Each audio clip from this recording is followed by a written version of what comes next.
Harbaugh now heads to Los Angeles Chargers. Do you think anyone can predict a Jim Harbaugh speech? You're out of your damn mind. That's a beast mode. My God. You have to love what you're seeing on tape if you're a Chargers fan, especially for the future with Justin Herbert. We have a Chargers quarterback that cusses, boys. This is dangerous. Phillip Rivers sheds a tear. We want to be known as world champions, and we're gonna do it or die trying. Don't let the powder blues fool you. Who's got it better than that?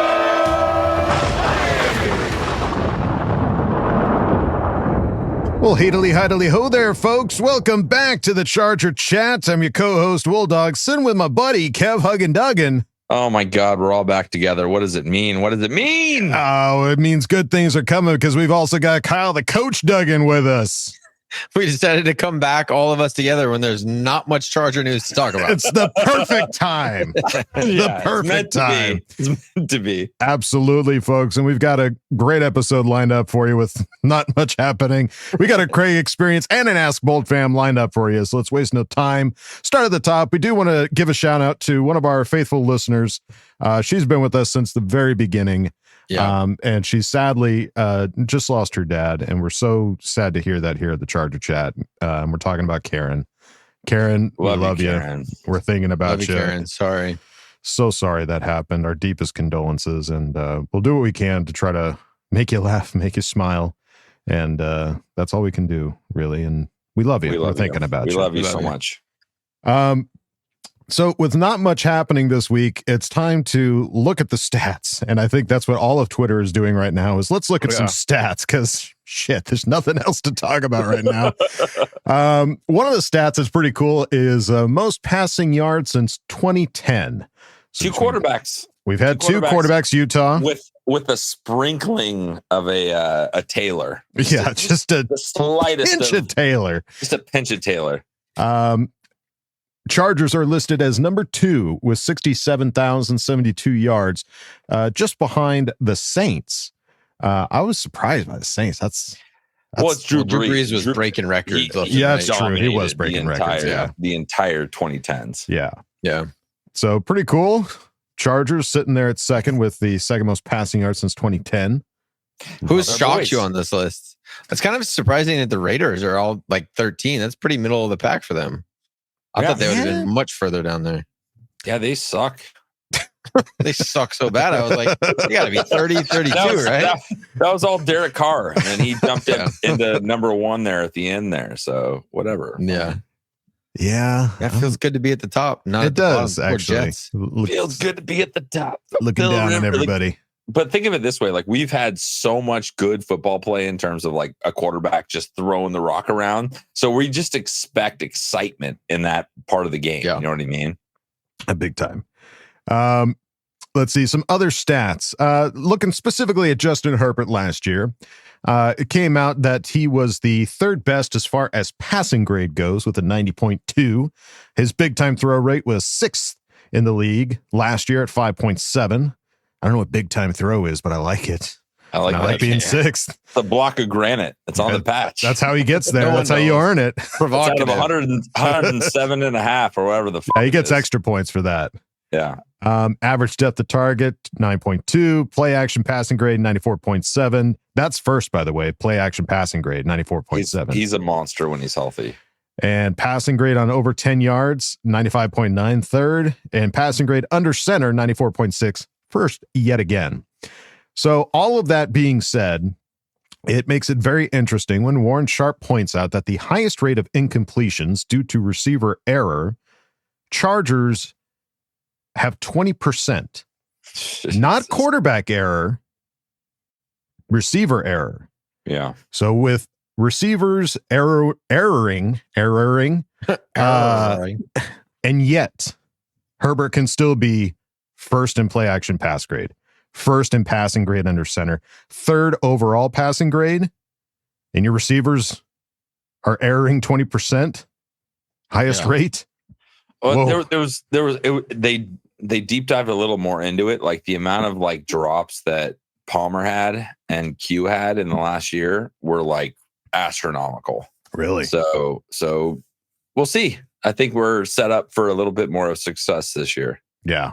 I mean, it's just it's the off season, and so everybody's putting frickin' lists together. Here's my top 10 QBs, blah, blah, blah. And, you know, Justin Herbert sometimes gets a little snubbed. I feel like it's mostly from like AFC West opponents that are putting these kind of lists together. So I get it. I understand where you're coming from, but at the same time, dude, you got to understand and respect.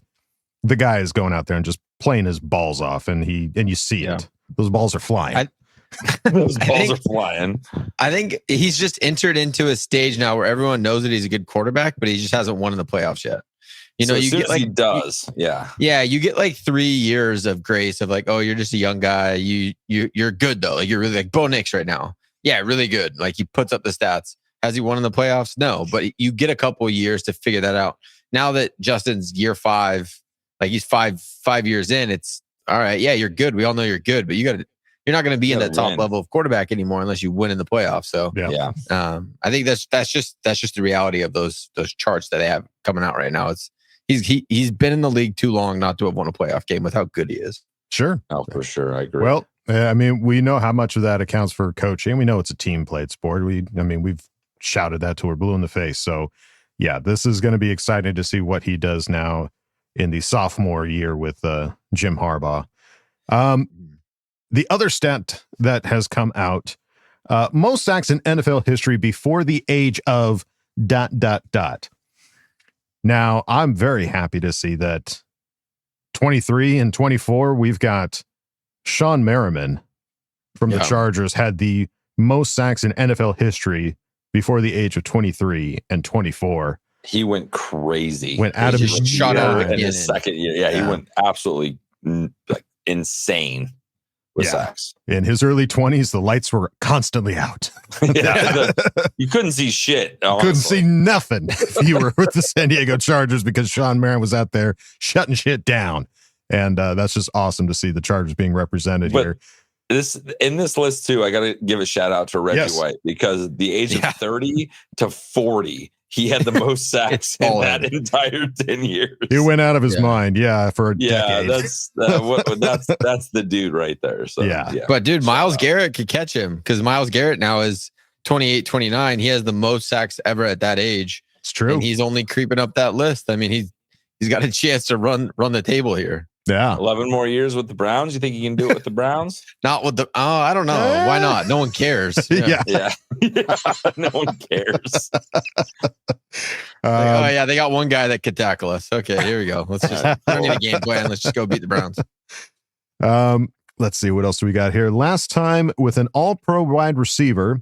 This hurts. Each team's last time with an all-pro first or second team all-pro wide receiver. Let's see. I'm looking at the chart. Oh, Jesus, 1996. It's dude, 19. Wait, that can't be right. It is. Keenan Allen was never. He was never all-pro. Never. Really? I find that shocking. Yeah, it's crazy to think that. But hey, guess what? The Didi McConkey.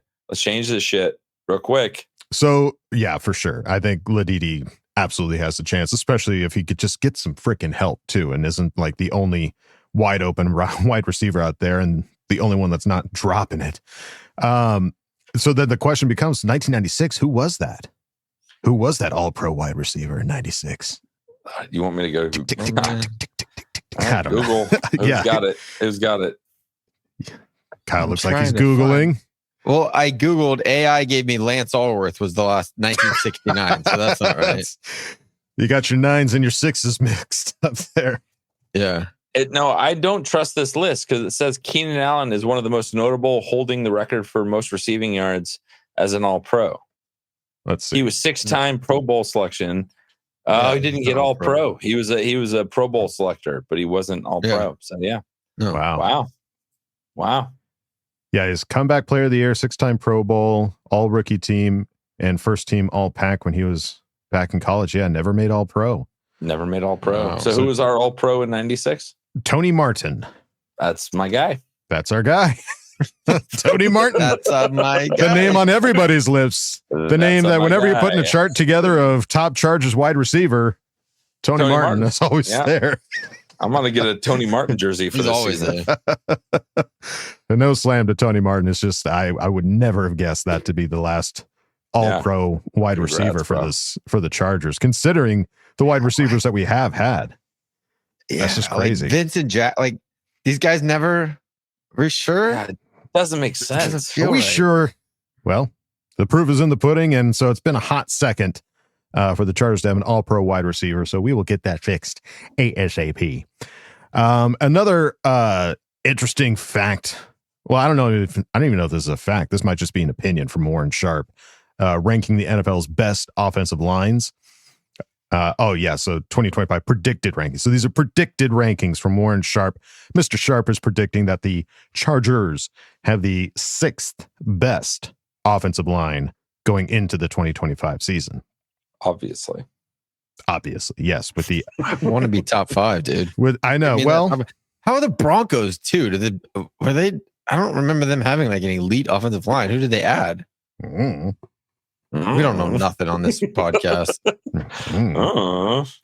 I don't keep my finger on the pulse of the Broncos offensive line. I'll tell you the number 32 team did beat us in the playoffs, so they might have taken a step in 35 steps back, I guess. We can only hope. Gross. Yeah.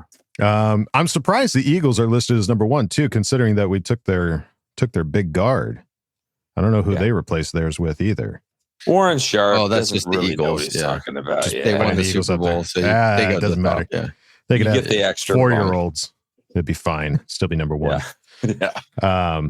But yeah, the Chargers. I mean, we knew that our offensive line, how it's looking. We've got Rashawn Slater and Joe Walt locking it down, tips of the spear, and then Mekhi Becton picking that big mountain of a man up. That can only be considered an upgrade. And then really, it'll be interesting to see if the swap of Zion Johnson and Bradley Bozeman, do-si-do and those guys, will that be what helps get the Chargers into that top 5 offensive line chatter? Only time will tell. Time will tell. Interesting to see. And then a bit of non-Charger related news. This just came out, and this is very cool to see. This is more Charger chat news than it is Charger news. The Jester 2, shot by the inimitable Kevin Duggan, has the Midsummer Scream set to debut early first screening of the sequel to Dread's viral horror hit on August 16th. And so right now it's in LA. There's this little convention's happening there. So if you want to go see it. Oh, well, there you go. See it. So it's not just, it's LA news as well. It's LA news. Yeah, for sure. So there you go, Midsummer folks. Scream convention. Yeah. Yeah. Go check it out. Jester 2, shot by Kevin Duggan. If you happen to be in the area. I might be there. So I'll give you a high five. Really? Yeah. Breaking news, folks. Kevin might be there. Oh, so he's not in Croatia. I am in Croatia right now. But this how are you going to get to LA? This is a month and a half away. We're fine. We got time. I can figure this out. Start walking. Start walking and swimming. So it'll be super cool to see. And I can't wait to check this puppy out. And hopefully, fingers crossed, y'all get a chance to see this bad boy in theaters. So check it out if you can. And after you're done checking it out, check out our Patreon, patreon.com/ChargerChat. Check out all the fun, silly videos we got going on over there. We just had our hangout with some special 10s. It was a good old time. Yucks were had. We talked about Halo and all sorts of things. And you can too if you go to patreon.com/ChargerChat. But if you don't want to go over there, it's totally fine. Head on over to our regular website, ChargerChat.com. Check out all the cool stuff we got over there. T-shirts, hoodies, and stickers. Chat it up with other Charger Chatteteers in the member section. Ask questions and Ask Boltfam. Go check it out, ChargerChat.com. All right, folks, it's time to go on to the next segment. You know them, you love them. It's a Craig experience. Oh, yeah. Oh, yeah. We haven't done that in a long time. Come on in, man. Kick your feet up. Oh, Craig experience. hello there. Make yourself at home. We got some stuff to talk about, right? Moving on.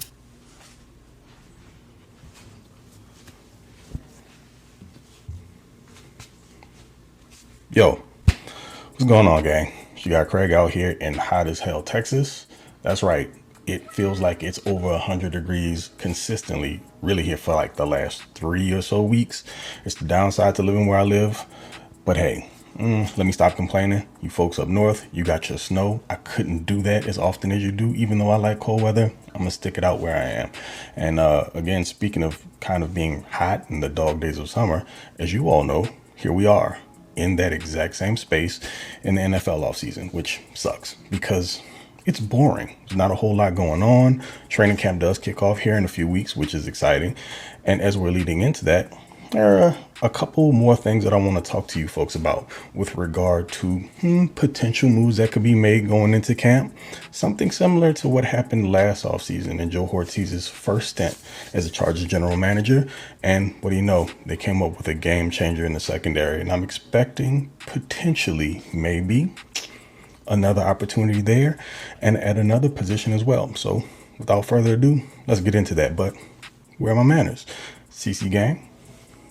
The biggest of salutes, and to the rest of the Bolt fam, what is goody? You got Craig out here again in scorching hot Texas, and welcome to this newest edition of the TCE. Let's get to it. So it's no secret, I am a huge proponent of even taking areas of the team, certain positions that you may feel like are a strength, and reinforcing them, because it would be truly awesome to be able to go 3 to 4 deep at any given spot and just be a complete headache for teams, whether it's offensively or defensively. Now, in the NFL, it's not super realistic, although teams like the Eagles seem to always figure out a way to do it. And at this point, I think Howie Roseman just practices black magic, but that's a different conversation for another day. I think that on the Chargers, there are a couple spots where if like one guy goes down for a significant period of time, it could greatly affect the roster. And what looks like a comfortable position or one that isn't one of need right now instantly turns into one where you could be panicking and teams can start to take advantage of it. Now, last time around, I talked about the cornerback spot, and I'm going to revisit that for one of these guys that I think the Chargers have an opportunity at, only because it's probably more realistic. In the last TCE, I mentioned Jalen Ramsey, but this cat could potentially be being cut, and he could serve much of the same purpose, not necessarily as what you could do with Jalen Ramsey with regard to moving them around, but if you want a bigger body perimeter or boundary corner, he fits the bill tremendously. And that is going to be Jamil Dean, soon to be possibly former cornerback of the Tampa Bay Buccaneers. Now, a couple reasons. The Bucs, if they were to cut him, I think they would save somewhere around 13 mil off the cap. And he could be in real danger of being let go, not only because of that number, but the Bucs actually drafted 2 corners in April in the 2nd and 3rd round. So they're already looking at plans moving forward without him, in my opinion. If you guys caught Chargers Weekly, it's an episode a few weeks ago.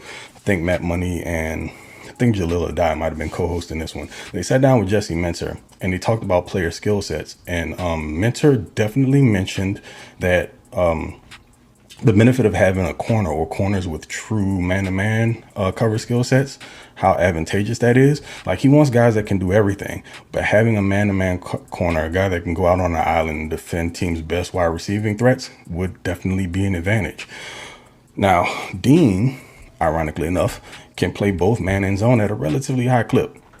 You add that to the fact that he's one of the best, in my opinion, and I think a lot of NFL guys will tell you, and if you're watching a film on him, he's one of, if not the best open field tacklers on the perimeter at the corner position. So you know how big of a deal that is in this defense, because they need guys on the edges, on the outside, on the perimeter that are willing to stick their nose in there and get dirty. And Dean has no problem with that whatsoever. Again, we're talking about a bigger boundary corner that runs, or at least ran when he did it at the combine, 4.3. He's got a 40-inch vertical to match it. And essentially all the requisite skills to go toe-to-toe with like the bigger, more physical receivers in the league. You need to have at least one of those guys on the roster. I know that we're all saying that we do, but let me get to the point that I'm making. It'll make sense, I promise. But this kind of sort of feels like another potential Christian Fulton type move where the Bolts could like get Dean on a 1-year prove-it deal, similarly to what they offered Fulton. Now, the flip side to that is, kind of sort of like Fulton also, he's dealt with some injuries, so he probably won't command a ton on the open market. So I'm sure he'd come in with like a chip on his shoulder, and the dude's only 28 years old. So he'd definitely be motivated to play his best brand of ball and maybe warrant a shot at one more solid, long-ish type contract in 2026. I mentioned again, like I said on last TCE, I get that the Chargers are leaning in on the youth movement.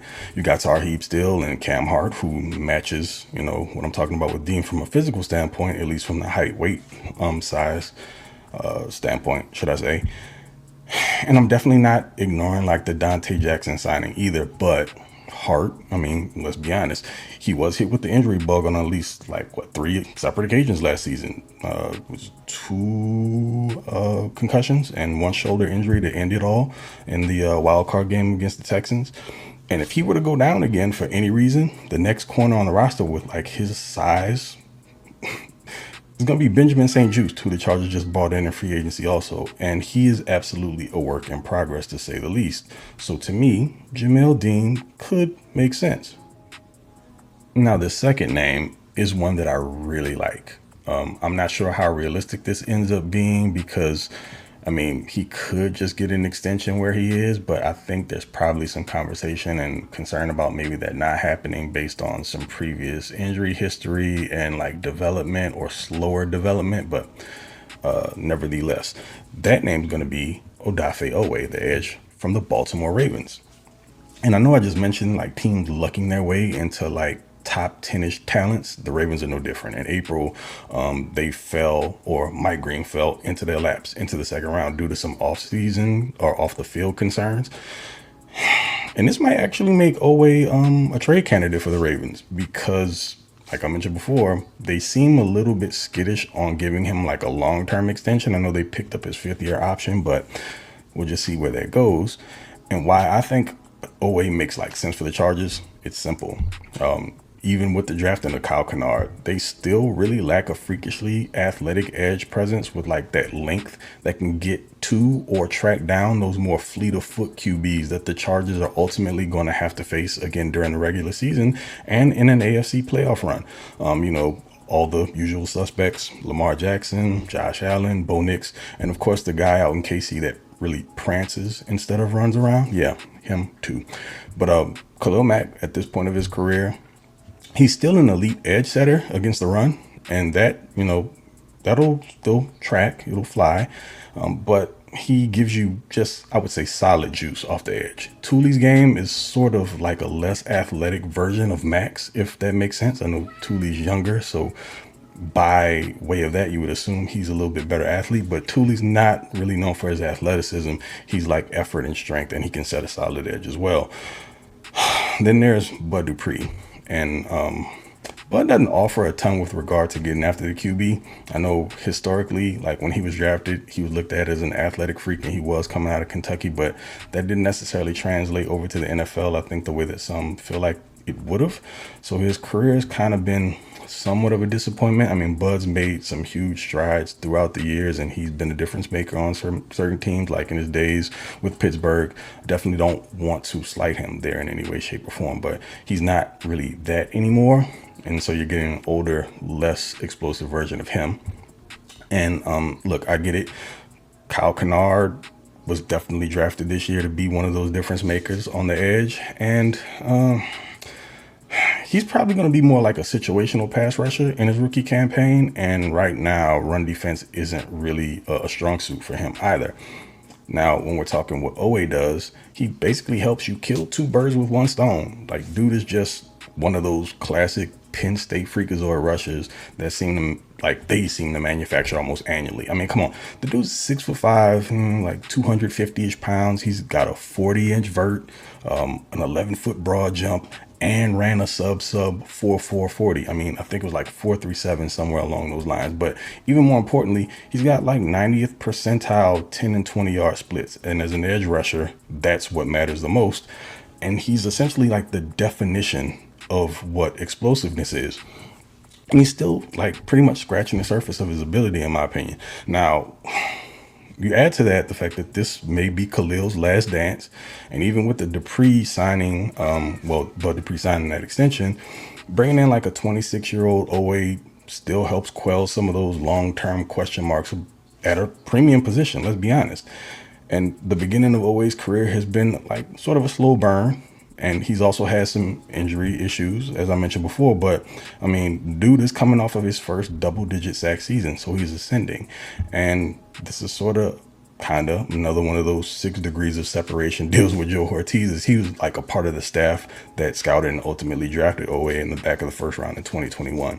So there's that. Just saying. So there you have it.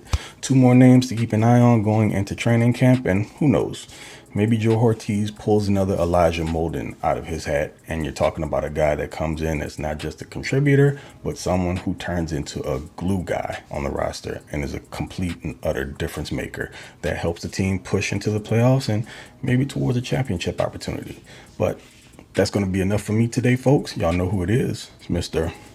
Bo Gang, or Do Not Bang, aka TOP_FLYT3 if you want to follow me over on the Bird app or whatever they're calling it these days. And until the next time, y'all take it easy. Okay? Love you. Bye. Well, there you go, folks. Another awesome Craig experience. Craig killing it every single time. Love you, Craig. It is going to be interesting to see because the Chargers still have, I think, 27 mil in cap space right now. And I don't know if that includes Trey Harris or not, since he still hasn't technically signed his contract yet. So there's still money. It's all right. It's a rookie contract. It's fine. They still got some no, it's not going to break the bank. But do they have 24 mil they want to drop on one of the guys? Some of these guys, yeah. Craig, as always, buddy, thank you for killing it in every Craig experience. And now, folks, time to go into the next segment. Ask Boltfam. Time to put your money where your mouth is. Hi, guys. Don't jam a thumb up his butthole. That's what you do. I wet myself in excitement. Oh, so hungry. Your thoughts are like totally appreciated. Catch you later, dude. Okay, love you, boy. That's right, folks. Time for Ask Boltfam. We start at the top with BTFU Chargers guy, baby, who asked the question. Oh, my Chargers homies. I got 4 words and a question. You ready? Oh, yeah, baby. You are most definitely ready, baby. Why is 10 him? FTR, FTC, FTB, and suck my butt, Staley. Can't love you, bye, baby. Why is 10 him? Why is him blue? Why is the sky blue? You know, like, like do we unanswerable know? question? Will we ever know? No, it is an obvious thing that we can't answer. Yeah, it's just there's certain absolute truths that don't need to be explained. They're just accepted. Yes, exactly. That is Justin Herbert. You could say it's his hair. You could say it's his aura. You could say it's his playing ability. You could say it's his patches, his passion, his ability to huck the ball down the field to a barely wide open wide receiver and make a touchdown consistently. You could say a number of things, and it would not even add up to a percentage of why 10 is him. Why?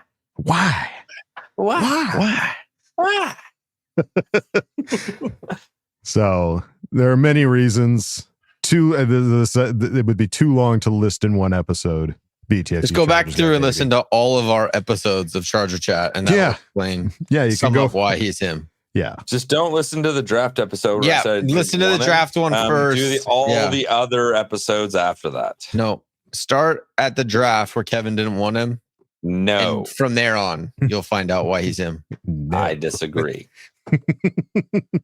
All right, BTFU Chargers guy, baby. Thank you for asking the question. Let's move it on now to Casino Chansey. Casino? Who asked the question? Who's going to be our leading rusher in terms of yards, and who's going to be our leading receiver in terms of yards? Does Trey Harris have what it takes to be wide receiver 1 or 2? K, love you, bye.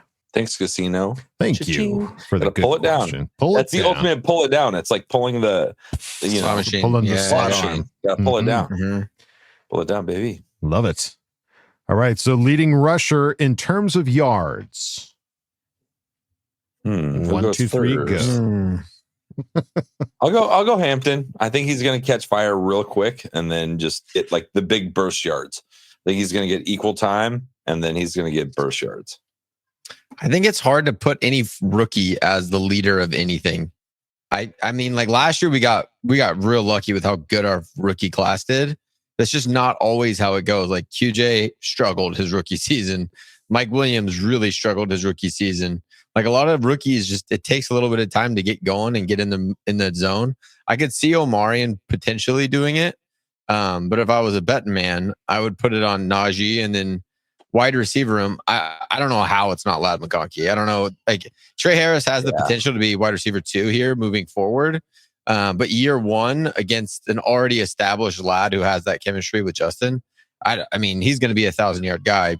I would say pretty easy this season. So I think it's going to be Ladd and Najee leading the team. It's the retro move where, our quarterback, Mr. 10, is like, oh my God, I got my guy back. We got Mike Williams. Let's get him the ball, all the balls. Get him all the balls. So I don't know.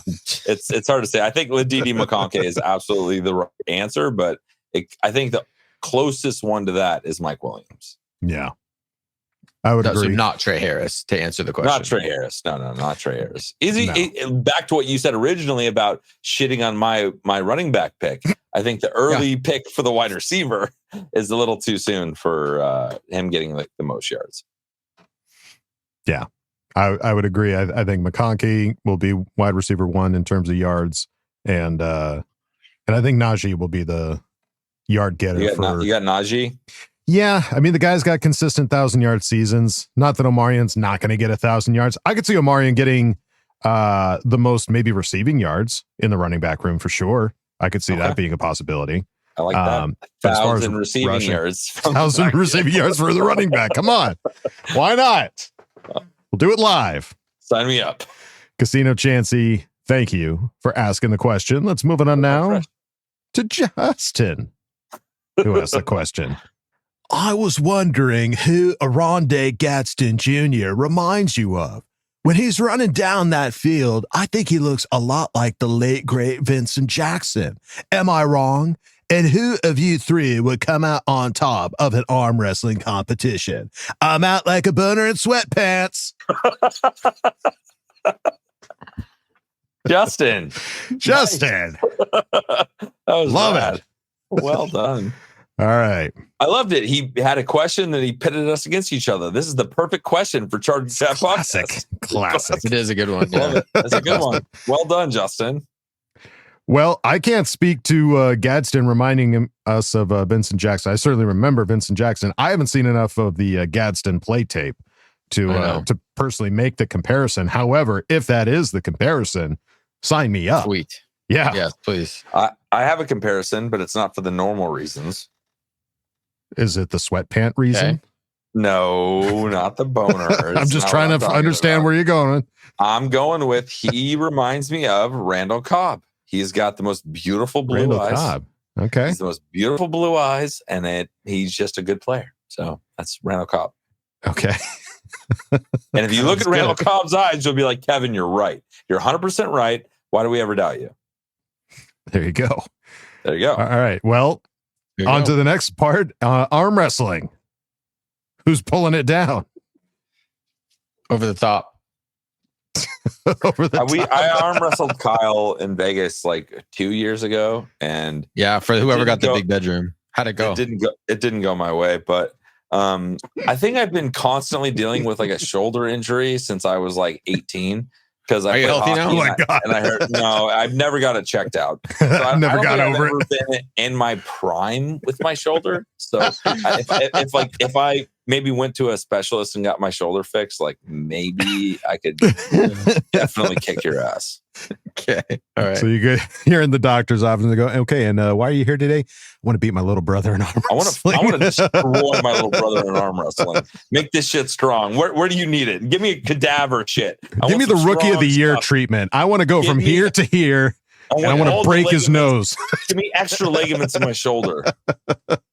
And I know it's an excuse, but it's a good one. Monkey butt loving. Funky butt loving. Yeah, I would put Kyle up there. I would personally would have said you, Kevin, as far as like winning. I definitely would not be me. So we have the same DNA, so it's obvious that one of us would be the classic. But Kyle's just the younger, newer model. He's just younger. He's just younger newer model. It's like less wearing his hair. There's no different rust features on there. Yeah. And you're working on the farm. You're lifting chickens and God knows what else. pushing Work to do. lawnmowers and shit. So, all right. Well, there you go, Justin. Thank you, buddy, for asking the question. Let's move it on now to the K-Man, who asked the question. Question. Of the 4 quarterbacks currently on the roster, do you see any odd men or men out by the cut day on August 26th at 1 p.m. Pacific Standard Time? Thanks for answering my question. Never forget that I love you all and your awesome podcast. Bye. So the easiest answer, as far as odd men out to be cut, number 4 is the guy that's the guy that's currently number 13, and don't you dare ask me to pronounce his last name. I very can't. sounding. It's very Say again. DJ Uyunglele. Okay. Uyunglele. Yeah, that's it. Yeah. When I was on the Thunder Down Under, they said that name and they said it so easily, and I was just kind of like dumbfounded. I just was going to be, I didn't ask him to say it again. I was just like, yeah, that's the guy. Oh, yeah. Nodded in reply. Yeah. He was like the top 10 recruit in the country coming out of high school from Southern California. And he went to Clemson, who had just won the national title. Like he was talked up to be like the guy. He was at St. John Bosco in LA. And I think they won the national title with him at quarterback in high school. Oh, wow. And then he went to Clemson and just didn't do very well. Transferred to Oregon State. Did okay, transferred to Florida State, really sucked. So yeah, I don't know. He's all over the map, dude. Yeah, he's got all the physical tools. Like you look at him, and you're like, yeah, that guy can throw the ball hard and he's a big, strong guy, but he doesn't have it. He can't put it all together. So I think if there's an easy odd man out, it's gonna be DJ. He's a rookie. If you want to keep him on the practice squad, you could pretty easily do it. Mm-hmm. What if he shows up to the Hall of Fame game in the second quarter and is like slinging Bosco? Yeah. He goes Bosco high school style on that shit. Yeah, that'd be sick. Yeah, it would be cool. It would make for a good argument. I mean, yeah, it's hard to make the decision without seeing any preseason games. I mean, we saw Heineke last year. We haven't seen Trey Lance on this team yet, as far as what he can do, or DJ. Yeah. So it'll be interesting to see in the preseason if any of those guys do step up to the plate and just knock it out of the park. But DJ probably for sure. As far as like, I don't foresee them holding on to 3 quarterbacks. Do you guys? No, not in this season. Not once we get to the actual final cut downs, final roster. That kind of thing. Our Bosco guy might get the practice squad, but that I don't think that's anything above that. But I don't. And now you have more than 2. Honestly, I don't know how you're going to handle that situation. Don't you have the emergency quarterback that you can keep on the roster? That's not a spot. Oh, so that's right. That's the 57th man. Yeah. Yeah. Could be. So, well, there you go. The K-Man. Thank you, buddy, for asking the question. Let's move it on now to Andrew Ramsey, Rock Yassinoff, Clinton Deliverance, who asked the question. Hello, 3 amigos minus Kyle, possibly. Which would equal Dos Equis. We don't always subscribe, but when we do, we prefer Dos Equis. JK, Kyle. Questions. 1. Kyle. If you are here this episode, what should we be holding in our hand when we meet? And in what hand should said item be? We have already established you are going to be facing away from the sun. 2. If the Chargers did go full Black Venom color uniform from Spider-Man 3, Tobey Maguire edition, who personally would you like to see go from good to evil, and then how long would it take those uniforms to grow on you until you had to kill it? Kyle in the works for the song, show subscriber. Coming soon to a young Doug and little Ram in the cloud near you. Kill everybody. All right. Well, Mr. Ramsey, Rocky Sinoff, Clinton Deliverance asked for me to do a drunk alien. That was the best I could do on such short notice. Well done. Congrats. All right. Kyle, you're not facing the sun. Yeah. What's in your hands? Mace. It's going to be. No, Kevin, stop. Careful, Andrew. No, You're being we're not creepy. starting a war. Give him some mace. I'm giving you mace, Kyle. Calm down. No, I don't want a war. I'm not carrying mace. I will tell you, it's going to probably be about 400 degrees, like it is every opening game. Strong. So I'm just gonna go with water. Nice neutral answer. We're gonna have Agua. water in our hand. Yeah, Cool. and you carry it in your left hand so we can shake hands with our right hand. I guess is the answer. Okay. Like there's so many more weeks to like this meeting is. I'm like worried about all the stipulations. He wants it to be perfect. I'm gonna forget, clearly, dude. Yeah, he wants it to be perfect. It'd be so funny if you just like walked right by him accidentally. That would be hilarious.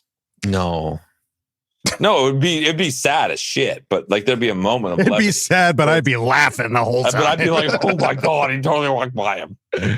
no, never. I can see him from a mile away. Yeah. You can't miss him. How about this, Andrew? You got to wear like a hat with like a like a police thing on top. Like you got to set yourself apart so we know like that when you're coming. Yeah, or like you're the asking big for all Dumb and these Dumber requirements cowboy of hat. us. Yeah, there you go, Dumb and Dumber cowboy hat. If you have these requirements of Kai, we need to have some requirements of you. We'll get to the bottom of this shit later. I'm not putting any requirements. That's Kevin. If you want to start a war with him, sign me up. I met him already. I'm fine doing it. Okay.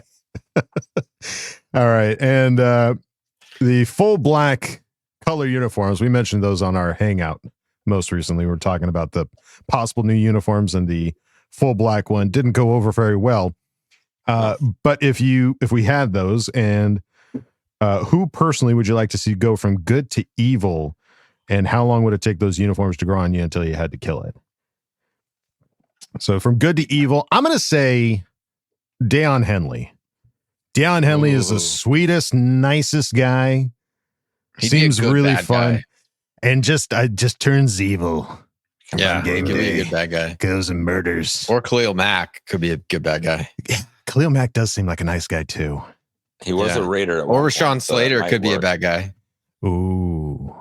We got a lot of potential bad guys. Yeah, we got a lot of nice guys that could go bad. I like defensive players because I always assume Raider fans are like aggressive assholes that like want to punch you or like mess with you. So defense makes the most sense because you're going to, make somebody feel pain. I don't want Derwin James to be a bad guy though. No. I totally reject this theory on this jersey. It's not going to happen. It's crazy. That's Raiders colors. Not be a bar. It's not happening. It will not happen. It's too Raiders. Fast forward to July 15th. I reject. I reject this. I'm telling you, this will not happen. I have all the money in the world on this. Okay. I'll put my papers like Fast and the Furious. Put my papers on my new VW, my new VW Atlas. You can have my papers if they pick black slip? jerseys. Yeah, you can have my pink slip. Bullshit. All right. Well, we're anxious to hear the sole subscriber there, Andrew. But thank you for asking the question. Andrew Ramsey, Rocky Senoff, Clinton Deliverance. Thank you. Let's move it on now to Athir Kadir. Kadir. What's the question? Nice. Judge and Shannon, my lovely Bolt fam. Hope everyone's doing great, baby. Love you all. First, I got a few things to address before we get to my predictions. Please, baby. If you have not watched my second fan focus with my lovely brother Kevin, I will advise you to do so. Please, baby. Second, we have a train ready to take off to San Francisco starting Friday, September 5th. The deadline is 9/4/25. Plenty of seats available for the Charge and Chat up front, baby. If you don't get on the train, you'll be left out in the cold, LMAO, baby. Now, here is my Chargers season predictions. We start with the defense, baby. The Ranger, Deion Henley, and Junior Colson will be the best linebacker duo in the NFL, baby. No one wants to see them on Sunday, baby. Chargers pass defense will be top 3, regardless of who we see on game day. It's a no-fly zone, baby. And this defense will be top 5 all season long, brothers. Any disagreement, baby? Offense, first, Trey Harris will be the rookie of the year on offense. I'm going over 1,226 yards and 15 touchdowns, baby. That'll help Justin Herbert, our superstar franchise quarterback, to get his first MVP and Offensive Player of the Year since the 2018 Mahomes, baby. I'm going with over 4,234 passing yards and 456 rushing yards, baby. 37 passing touchdowns and 7 rushing touchdowns. 0 picks. Yes, I said it. I don't give a fuck, LOL, baby. Herbert also will become the 7th quarterback to win the NFL MVP and Super Bowl MVP same season, baby. Chargers will start the season on a heater, 8-0, going to Tennessee, Kevin and Wool Dog. We finished 14-3 and lit the Super Bowl trophy on February 8th in San Francisco Bay. We start with my lovely Coach Kyle, followed by my best friend Kevin, and we always close it with my baby, my love, my heart, my life, Wool Dog forever, baby. Tell me what you do or do not agree with, baby. I'll not be upset. I promise, baby. FTR and kick the donkeys. Patrick Mahomes and Andy Reid. Let's go, baby. Oh, that was so long of the year. Your predictions are the best. All right. Lot to unpack here, Mr. Kadir. Season predictions, starting with the defense. Henley and Colson, best linebacker duo in the NFL. Agree or disagree? Agree. Yeah, it's going to be hard for me to disagree because these are all such positive takes. They're all incredibly shooting high. Yeah. That's going to be hard for me to say no. I want this to happen really bad. So I'm going to say yeah. We're all in agreement. But I guess the only pushback would be that I don't even know if Junior Colson's the starter right now with Denzel Perriman still there. He's not going to get every single snap. First, second down seems like a big time Denzel workload. So I think there's a lot of people in that room that are really good that it's going to be hard for them to be.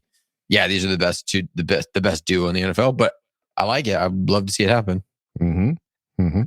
I'll go with the thing I disagree with. I have a lot I agree with, like Kyle said, but Trey Harris, I don't think he's going to win Rookie of the Year. I think it's the room's too full. There's too much for him to stand out. There's other teams that don't have top end guys that will shine more. You're not going to take throws away from a D.D. McConkey. It's just not going to happen. So that's the only one I disagree with. Everything else is pretty great. I will disagree with. I think Justin's going to have more rushing yards. The 456. 456. I think he's getting more than that. How much more? That's a lot. Just enough. 457. $1, Bob. $1, Bob. Give me a $1. What did Aether bid? 456. I'm saying 457. Yeah, it might be it might actually be 457. Okay. Good to know. Yeah. All right. What about Chargers starting 8-0? That's a pretty big prediction. Man, if you could just give me 3-0 after the first 3 weeks in division, I would be pumped. Yeah. Starting 3-0, especially since we're going to that third. Walking out of the stadium 3-0 and the AFC West. Woo! Special. Come on. Give it to me. That would be pretty sweet. No, but I'm not going to just so you know, Kev. 8-0 is great. The Justin Herbert's career high rushing yards 306 so far. Fair. But he's the number one play action quarterback in the league, and he's not hurt this year. So, what does that translate to rushing? It means he's going to be on the roll. He's going to be on the roll, pass, keep it, go. He's always has the option of faking it, going for the pass, but just keep it. Fake the run, then fake the pass, then run. Yep. Yeah. That's my got it. There it is. I love it. Okay. All right. It's called a scramble. It's called a scramble. It's called a scramble. Look it up. Yeah. Aether Kadir. Thank you. Not much we disagree with you, buddy. And we'll be riding that train right there with you. Thank you for asking the question. And we go out of Ask Boltfam with Tony Francis, who asked the question. What's up, cadets? It's summer now, and you know what that means. Sun's out, guns out, soldiers. Time to pull those pants down by the ankles and start screaming, suck my butt again. Let's fucking go, soldiers. My first question is directed at you, coach. With training camp on the verge of starting and there being 2 special days in San Diego, do you plan to go, soldier? Would be great to see you down there cheering on the boys. Also, other than Herbert or Harbaugh, who is the one Chargers player autograph you want the most? My next question is directed at you, Kev. Who is the next Chargers player you are looking to get on a Bolt Inside? Name one player and one interesting question you are dying to ask them. And my last question is directed at you, Wolldog. Any update on the Chargers shirt for the season opener? Let me know and count me in for one. Don't care what it says. I'm buying one. Take my money, soldiers. As always, the Raiders, burn the kingdom, kick the donkeys, and suck my butt. Good one, Tony. All right. Yes, let's all pull our pants down and scream, suck my butt. Coach, Yes. 2 days in San Diego. You planning to go to either one? I would love to, though. I know one day is for like veterans. It's a veterans only day for So not military that members. So I don't think I'm able to attend that unless you can, like, your grandpa served, and like it's a USAA insurance thing. Yeah, maybe. But no, I wouldn't be able to go to that one. But the next one is a season ticket holder day, which we do have. So we'll see. I think they're midweek practices. It's like a Wednesday, Thursday. So I do have work, which sucks. So it kind of just depends on how everything's gonna. You got any PTO sitting in your back pocket? Little paid time off action? Maybe. We'll see. Or we'll put the request in before it gets. I might be getting sick. Let's clip this out and send it to your boss. No.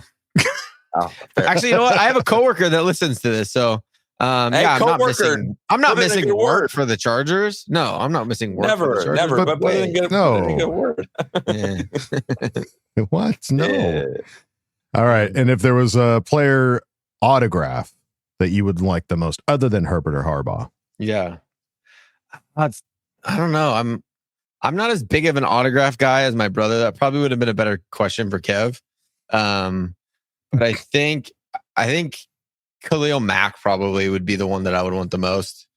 I think he's going to be a Hall of Famer. He's an awesome dude. I think he would be, and I don't think he just goes around slinging autographs. I think it'd be special to have one from him. That's a good point. Well thought. All right, Kev. Who's the next Charger player you're looking to get on Bolt Insight? Based on this question and the player and the interesting question you were dying to ask them, that makes it easier for me. The second part. Okay. Mike Williams, 100%. And I'm going to ask him, how does it feel to not play with Justin Herbert? That's a good question. That is a good question. Contrast. Tell me what you think. That's what I would ask him. Because he played with a Hall of Famer, Aaron Rodgers. Sure. So what about Justin's game is better than Aaron Rodgers' game? Yeah. That's what I would ask him. Very interesting. Yes. Like it. And as far as the season opener shirts, we've been that's not my department, but it is something that we have talked about doing. We haven't come up with a design yet or a thought on any of that. Utah Give Me Two might be a good design. Oh, for the second for the second year. Yeah. I do like that. That does feel Utah right. Just we'll talk about this. We'll get with our design team and see what we can hash out there. But I do like that. I do like the Utah Give Me Two. That could be fun. All of us hanging outside the side of a car, holding up number 2. Come on, it writes itself. All right, Tony, we'll put you down for one, but thank you for asking the question, and thank you everybody for asking questions. And Ask Boltfam, we greatly appreciate it, as we always do.